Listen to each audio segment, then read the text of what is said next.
Hello everyone, আসসালামু আলাইকুম। আশা করি আপনারা সবাই ভালো আছেন। আলহামদুলিল্লাহ, আমিও ভালো আছি। আজকে 1 থেকে 2 বছরের বাচ্চার জন্য কীভাবে ঘটি প্যান্ট তৈরি করতে হয় তা দেখাবো একদম সহজ নিয়মে। আশা করছি পুরো ভিডিওটি যদি আপনারা দেখেন, আপনারাও এই সুন্দর ঘটি প্যান্টটি তৈরি করতে পারবেন।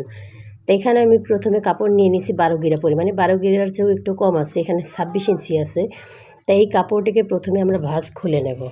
ভাঁজ খুলে এভাবে একটা লম্বা ভাঁজ দিয়ে নেব।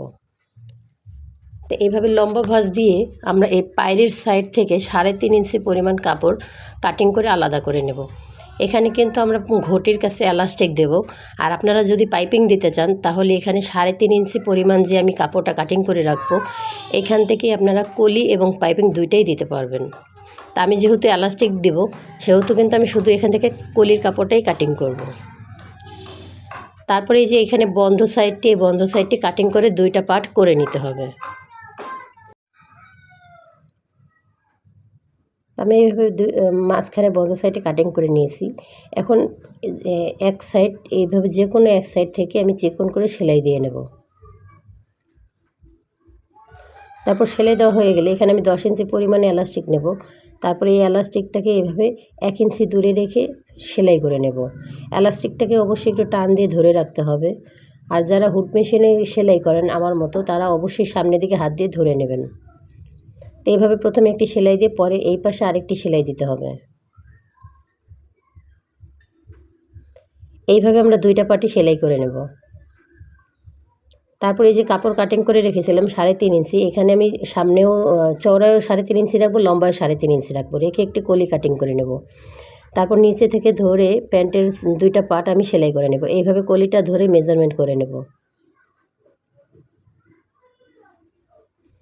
কলিটা এলাস্টিক থেকে ধরে 1/2 ইঞ্চি ভেঙে তারপর একটি মার করে সেলাই করে নিতে হবে।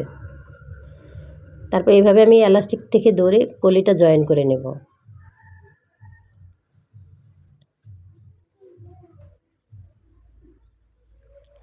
তারপর এখানে আমি 5.5 ইঞ্চি রেখে এইভাবে পায়ের মুহুরিতে 5.5 ইঞ্চি রেখে এভাবে জয়েন করে নেব। দেখেন কি সুন্দর করে কলিটা জয়েন করে নিয়েছি। তারপর এইভাবে 1/2 ইঞ্চি ভেঙে তারপরে এখানে প্রায় 1.5 থেকে 2 ইঞ্চি চওড়া রেখে সেলাই করে নিতে হবে। এখানে অবশ্যই আপনারা হাইয়ের যে কাপড়টা যেই সাইডে প্রথমে দেবেন, পরের সাইডটাও কিন্তু একইভাবে ওই সাইডেই দিতে হবে। তা না হলে এলাস্টিক যখন আপনারা ভরবেন তখন কিন্তু ভরতে অনেকটা সময় লাগবে কিংবা সমস্যা হবে।